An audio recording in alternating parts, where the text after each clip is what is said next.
हाँ शहनवाज, मोलालिटी के लिए मैं मोलारिटी की बात कर रहा हूँ।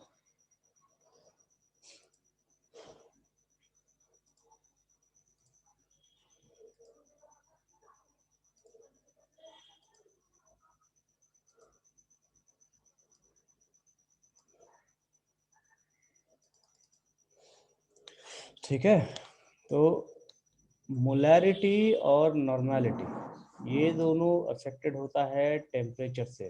क्यों? Because of volume. ठीक है, वॉल्यूम की वजह से ये दोनों आपके टेम्परेचर से अफेक्टेड होते हैं। स्क्रीन नहीं दिख रहा?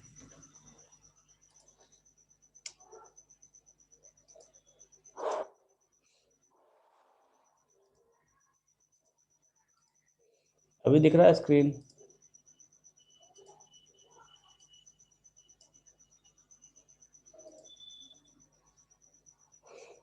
अंशु स्क्रीन दिख रहा है? ठीक है,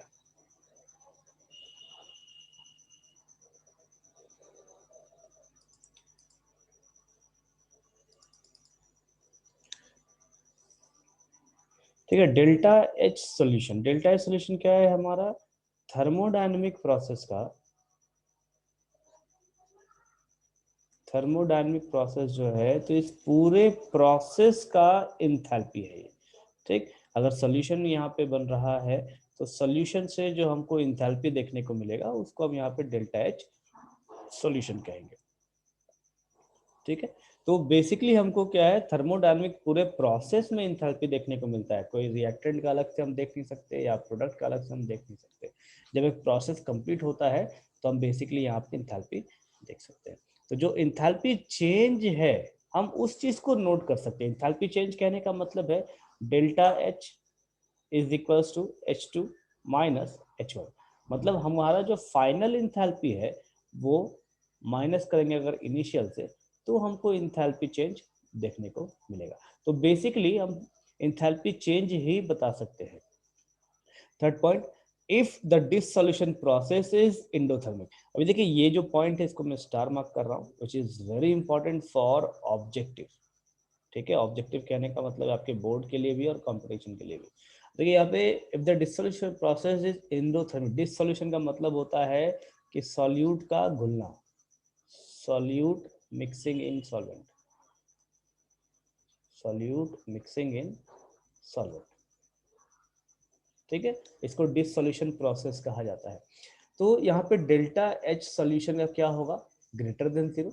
the solubility should increase with rise in temperature. ठीक है, तो हम कह सकते हैं कि डेल्टा एच सॉल्यूशन किसके लिए? एंडोथर्मिक के लिए मैं एंडो शब्द यूज कर रहा हूँ, डायरेक्टली प्रोपोर्शनल टू सॉल्युबिलिटी। ठीक है, या इसको हम ऐसा भी कर सकते हैं, डायरेक्टली प्रोपोर्शनल टू टेम्परेचर।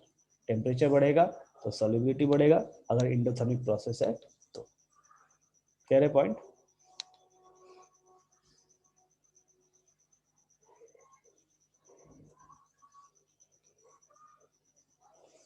हाँ बिल्कुल हो सकता है, नेगेटिव भी हो सकता है, पॉजिटिव भी हो सकता है।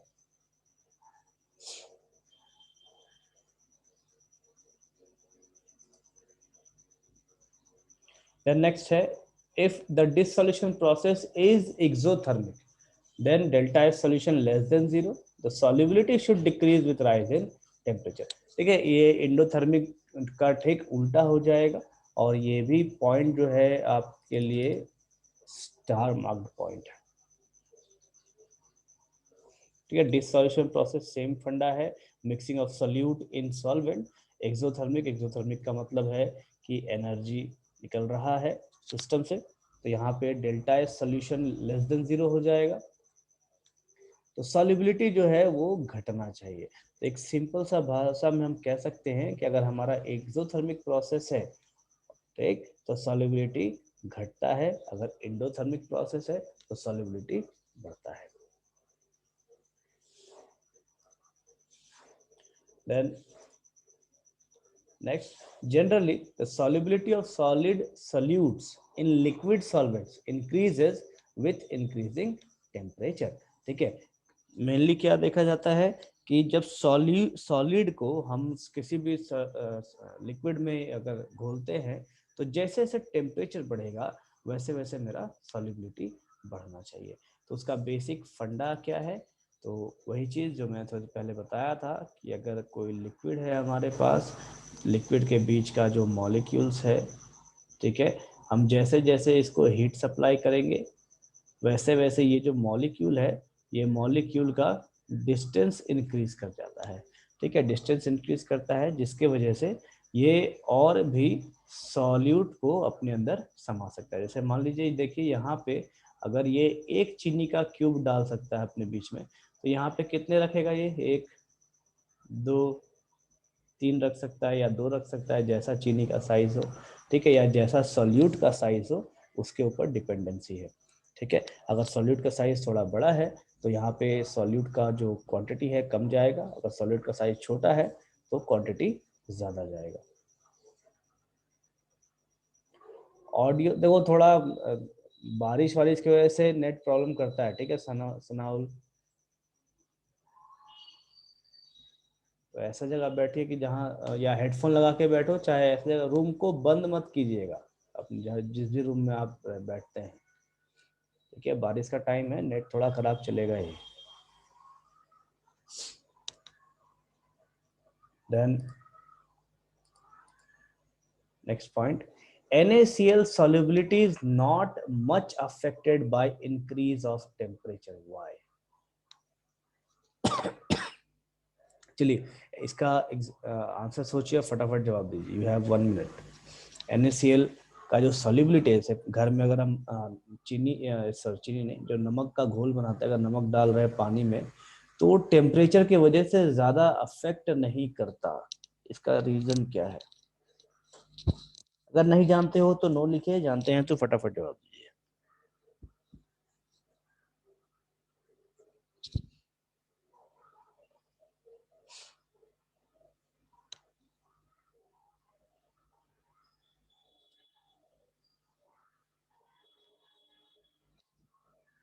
क्योंकि आयनिक बॉन्ड बनाता है इसलिए। मुनमुन का नो, हिमांशु का नो, बाकी लोग?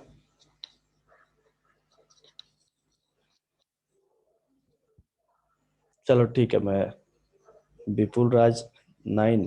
अरे यार, गर्लफ्रेंड से चैट कर रहा है क्या? नो की जगह 9 लिखता है। चलो ठीक। देखिए मैंने आपको कुछ बताया है पहले, दैट इज हाइड्रेशन एनर्जी। ठीक है, मैंने आपको हाइड्रेशन एनर्जी पढ़ाया है। ठीक, हाइड्रेशन एनर्जी कहने का मतलब है कि वाटर का जो ब्रेकिंग एनर्जी है। ठीक है, वाटर का एनर्जी आप कह लो। ठीक, अभी वाटर में हम कुछ भी डालते हैं तो वाटर उसको तोड़ने का काम करता है। ठीक है, तो वो जो एनर्जी है, मिनिमम अमाउंट ऑफ एनर्जी जिससे कि कुछ भी चीज वाटर तोड़ सकता है, उसे हम हाइड्रेशन एनर्जी यहाँ पे कहेंगे। ठीक, अब जब NaCl को इसमें हम ब्रेक करते हैं, ठीक है, NaCl को इसमें डालते हैं, तो इसका जो आयोनिक एनर्जी है, जो इसका ब्रेकिंग एनर्जी है, जो आयोनिक एनर्जी कहेंगे हम, ठीक है, वो एनर्जी और हाइड्रेशन एनर्जी दोनों ऑलमोस्ट सेम होता है।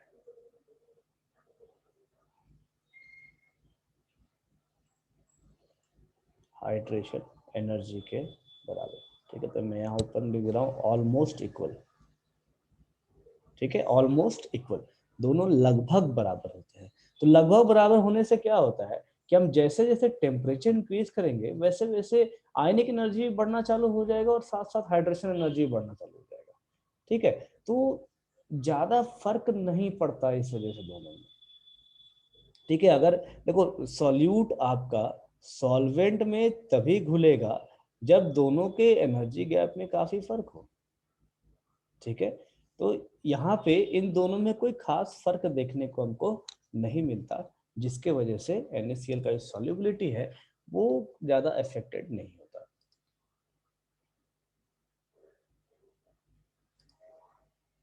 ठीक है, अभी लॉ चैटलियर्स प्रिंसिपल क्या है, कौन बताएगा? व्हाट इज ल चैटलियर्स प्रिंसिपल?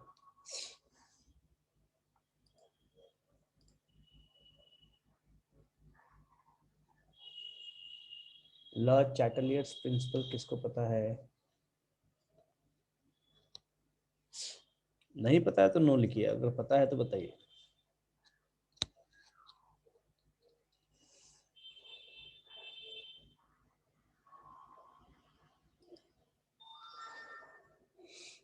चलो ठीक है, ठीक है, मेरे ख्याल से ये चैप्टर आपका इक्विलिब्रियम का है। ठीक है, लॉ चैटलियर्स प्रिंसिपल। लेकिन चलो इसको मैं एक्सप्लेन करता हूँ, ध्यान से देखोगे। देखो, एक इक्विलिब्रियम रिएक्शन है, मान लो मेरे पास ए प्लस बी, ये हमको देगा सी प्लस डी। एक सेकंड, इसको मैं बोर्ड पे ले चलता हूँ।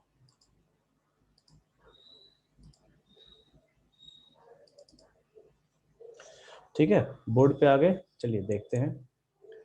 तो मेरे पास मान लीजिए ए प्लस बी है, ये एक इक्विलिब्रियम रिएक्शन है जो सी प्लस डी दे रहा है। ठीक, अब इक्विलिब्रियम रिएक्शन का फंडा क्या है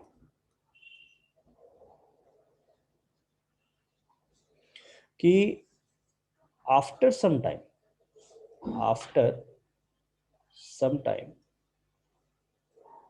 इट स्टॉप्स।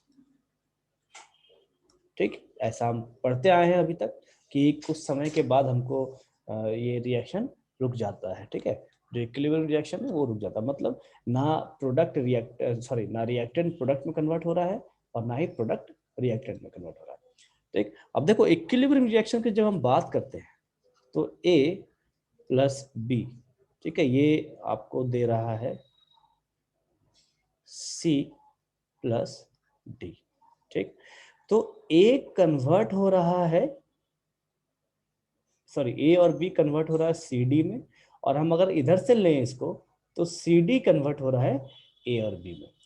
ठीक, तो इस कंडीशन में हम इसको कहते हैं रेट ऑफ फॉरवर्ड रिएक्शन, और इसको कहेंगे रेट ऑफ बैकवर्ड रिएक्शन। ठीक है, इन दोनों में ये चीज है। अब at equilibrium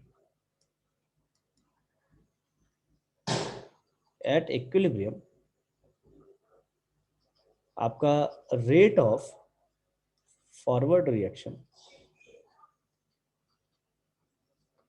is equals to rate of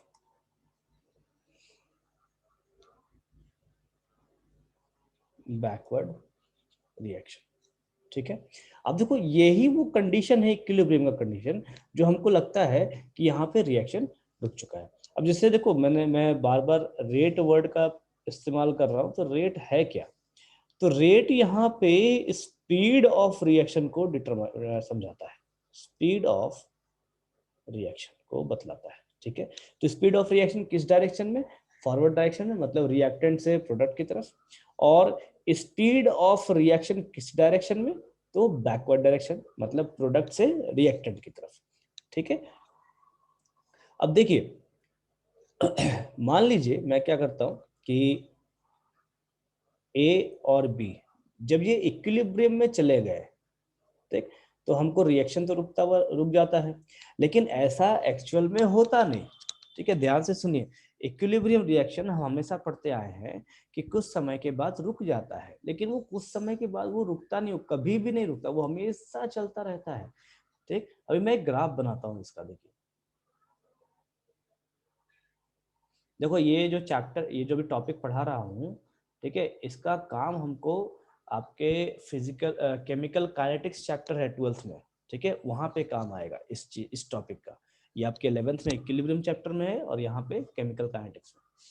अब देखो यहाँ पे मेरे पास ये रेट है इधर, ठीक, और यहाँ पे टाइम है। तो जब टाइम यहाँ पे 0 है तो मैं कह सकता हूँ ना कि रिएक्शन स्टार्ट नहीं हुआ है और मेरा जो रिएक्टेंट है वो मैक्सिमम है। तो इस जगह पे मैं रिएक्टेंट को लिख रहा हूँ, that is maximum A plus B, ठीक, और यहाँ पे हो जाएगा C प्लस डी, ठीक है। जीरो टाइम पे रिएक्टेंट हमारा मैक्सिमम है और प्रोडक्ट हमारा मिनिमम है। तो जैसे जैसे समय बढ़ेगा, ठीक है, वैसे वैसे मेरा A प्लस बी घटना चाहिए और साथ ही साथ मेरा C प्लस डी बढ़ना चाहिए, ठीक। जैसे जैसे समय बढ़ रहा है वैसे वैसे A प्लस बी मेरा घटना चाहिए और C प्लस डी मेरा बढ़ना चाहिए, ठीक है। अब इक्विलिब्रियम आता है, तो इक्विलिब्रियम कब आएगा? मान लीजिए एक ऐसा समय जहां पे रिएक्टेंट और प्रोडक्ट दोनों हमको क्या लगता है कि भाई दोनों रुक गए हैं, मतलब उस जगह पे अगर मेरा समय इंक्रीज कर रहा है, अगर मेरा समय इंक्रीज करता जा रहा है, तो ये देखा जाता है कि रिएक्शन एक कांस्टेंट तरीके से चलता जा रहा है, ठीक है, कांस्टेंट तरीके से चलता जा रहा है, मतलब ना रिएक्टेंट में कोई फर्क पड़ रहा है ना ही प्रोडक्ट में कोई फर्क पड़ रहा है। अभी ऐसा होता क्या है कि यहाँ पे कोई फर्क नहीं पड़ता। तो देखो इसको मैं लिख रहा हूं equilibrium point,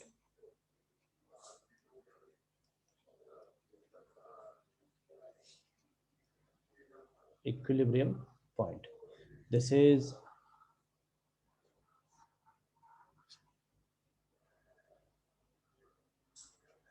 rate of forward direction और ये आपका हो जाएगा रेट ऑफ बैकवर्ड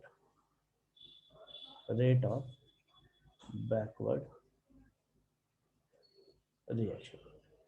सर ऊपर मैंने डायरेक्शन लिख दिया ना, एक मिनट,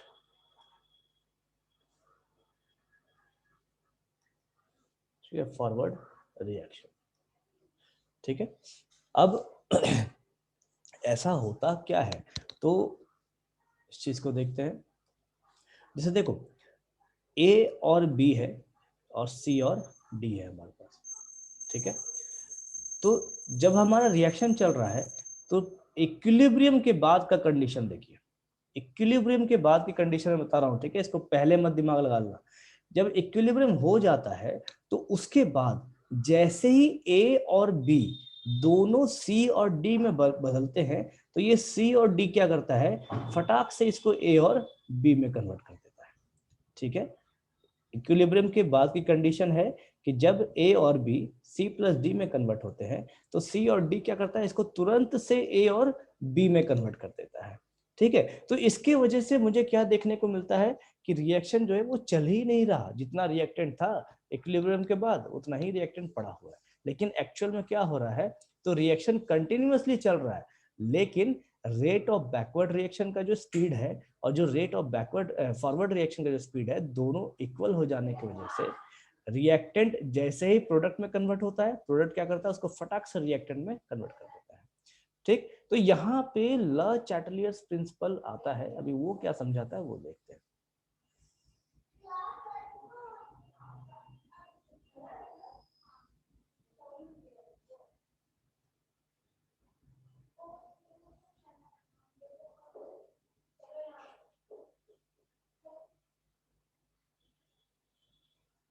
अभी देखो ये क्या समझाते हैं, तो आपने इसका जो एग्जाम्पल्स है आपने ऑलरेडी पढ़ा है 9th या 10th क्लास में।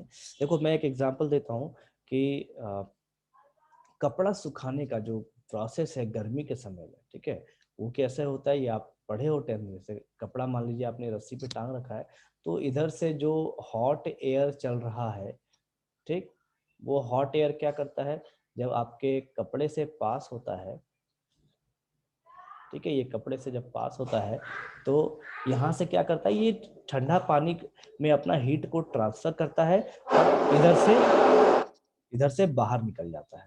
फिर जो दूसरा हॉट एयर आता है वो क्या करता है, फिर यहाँ से पास होता है और फिर यहाँ से अपना हीट ट्रांसफर करके बाहर निकल जाता है, ठीक है। ये आपने पढ़ा है 9th में होगा चाहे 10th में आपके एनसीईआरटी का एप्लीकेशंस में है, ठीक है। यही चीज हम इसमें भी देखते हैं, घड़ा में पॉट कह लीजिए, ठीक है, मटका कह लो, जो भी कह सकते हो आप।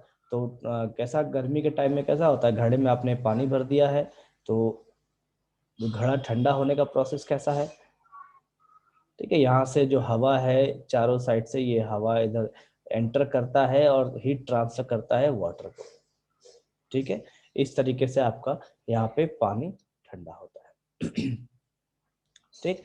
तो चार्टेलियर्स प्रिंसिपल क्या कहता है कि अगर कोई एक रिएक्शन चल रहा है, ठीक है, जैसे यहाँ पे देखो, मैं यहाँ पे रिएक्शन जो बात कर रहा हूँ ए प्लस बी और सी प्लस डी, जो देखो नीचे में जो मैं टिक कर रहा हूँ ये वाला, ठीक है, ए प्लस बी और सी प्लस डी। अगर मैं यहाँ पे रिएक्टेंट का क्वांटिटी इंक्रीज करूं, ठीक है, रिएक्टेंट का क्वांटिटी इंक्रीज किया जाए, क्वांटिटी मतलब कंसेंट्रेशन अगर इंक्रीज किया जाए तो क्या होगा, ऑटोमेटिकली प्रोडक्ट का कंसेंट्रेशन इंक्रीज करना चालू हो जाएगा, ठीक है। यही प्रोसेस को मैं रिवर्स कर सकता हूं, अगर प्रोडक्ट के कंसेंट्रेशन को इंक्रीज करूंगा तो ऑटोमेटिकली रिवर्स होके ये रिएक्टेंट के कंसेंट्रेशन को इंक्रीज करने चल जाएगा, ठीक है। तो चैटलियर्स प्रिंसिपल क्या कहता है कि कोई भी प्रोसेस अगर वो इक्विलिब्रियम प्रोसेस है तो इक्विलिब्रियम अटेंड होने के बाद वो अपने इस अवस्था को छोड़ना नहीं चाहता, ठीक है। अगर उसका कुछ भी चेंज हो, बदलाव होता है, चेंज होता है, तो उस चेंज को वो मिनिमाइज करता है। मिनिमाइज करने का मतलब क्या है कि यहाँ पे हमने क्या देखा इस जगह पे कि हमारा इक्विलिब्रियम आ गया, मतलब इस रिएक्शन में हमारा इक्विलिब्रियम आ गया, ठीक। ये जो a प्लस बी और c प्लस डी है, यहाँ हमारा इक्विलिब्रियम चलाया। अब हम क्या कर रहे हैं, इक्विलिब्रियम के बाद या तो रिएक्टेंट की क्वांटिटी को इंक्रीज कर रहे हैं या फिर प्रोडक्ट की क्वांटिटी को हम इंक्रीज कर रहे हैं। तो इंक्रीज करने से क्या हो रहा है, अगर दोनों में से कोई भी एक क्वांटिटी हम इंक्रीज कर रहे हैं तो वो तुरंत अपने इक्विलिब्रियम को अटेंड करने के लिए भाग रहा है, ठीक है। रिएक्टेंट बढ़ रहा है तो रिएक्टेंट कन्वर्ट हो जा रहा है प्रोडक्ट में, अगर प्रोडक्ट बढ़ रहा है तो वो फटाक से कन्वर्ट हो जा रहा है रिएक्टेंट में, ठीक है। तो इसकी क्या कंडीशन है रिएक्शन की, रिएक्शन का कंडीशन है इक्विलिब्रियम कंडीशन, मतलब वो अपने इक्विलिब्रियम पोजीशन को अटेंड करना चाहता है, ठीक है। तो इसी प्रोसेस को यूज किया जाता है उस वाले कॉन्सेप्ट में जो मैंने अभी क्वेश्चन पूछा था कि NaCl और वाटर के बीच में अगर टेम्परेचर बढ़ाते जाए तो सॉल्युबिलिटी में ज्यादा फर्क नहीं पड़ता। क्यों नहीं पड़ता, तो जब हम वाटर का टेम्परेचर इंक्रीज कर रहे हैं, मतलब हम वाटर के डिस्टेंस को इंक्रीज कर रहे हैं, ठीक है, वाटर में एनर्जी सप्लाई कर रहे हैं, तो वही एनर्जी सप्लाई NaCl में भी होता है और दोनों के एनर्जी सप्लाई में कोई खास फर्क नहीं पड़ता।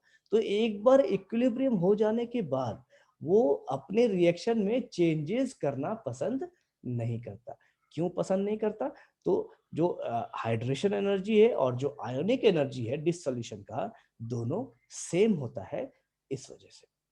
क्लियर है ये पॉइंट, यहाँ पे Chatelier's principle, equilibrium, rate of equilibrium और NaCl डिसॉल्व क्यों नहीं करता। एक बार बोर्ड आप देख लो, यहाँ पे ये बहुत इंपॉर्टेंट टॉपिक है।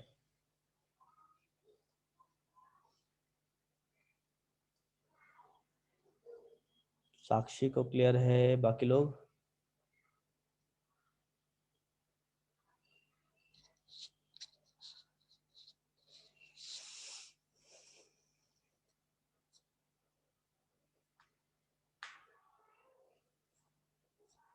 देखो, ये टॉपिक आप अपने केमिकल काइनेटिक्स के लिए भी याद रखेंगे, ठीक है। सिंपल सा टॉपिक है, कोई खास नहीं है।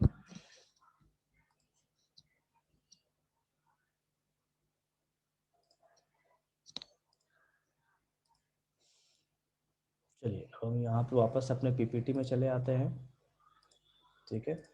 पीपीटी का मैं आपको आंसर दिखा रहा हूँ, आंसर के बाद पढ़िए। It depends on whether the dissolution process is exothermic or endothermic using Le Chatelier's principle। देखो यहाँ पे LE लिखा हुआ है, इसको ल पढ़ते हैं, ठीक है, ली नहीं पढ़ते हैं। Using Le Chatelier's principle, if the temperature is increased for an exothermic process, then dissolution decreases, and if the temperature is increased for an endothermic process, then dissolution increases, ठीक है। ये आपको ऑलरेडी मैंने पॉइंट्स में दिखाया है, सिर्फ चैटलियर्स principal नहीं लिखा हुआ पीछे वाले स्लाइड में। आपका मेन आंसर यहाँ पे, the heat of solution of NaCl is very small as the heat of ionization is nearly equal to the heat of hydration. Therefore, temperature doesn't affect the dissolution of NaCl, as the heat of hydration almost equalizes heat of dissolution. ठीक है, चलिए इसको एक बार पढ़िए. मैं screen save करता, screen save नहीं किया मैंने.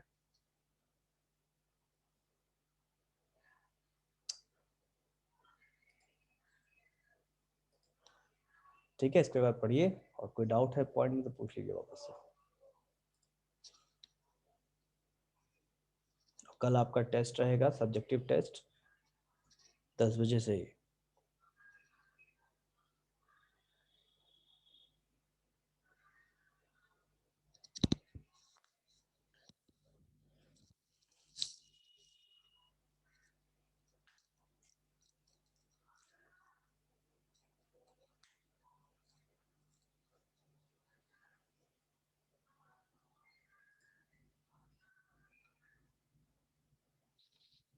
एप्पल नहीं होगा, ऐप होगा.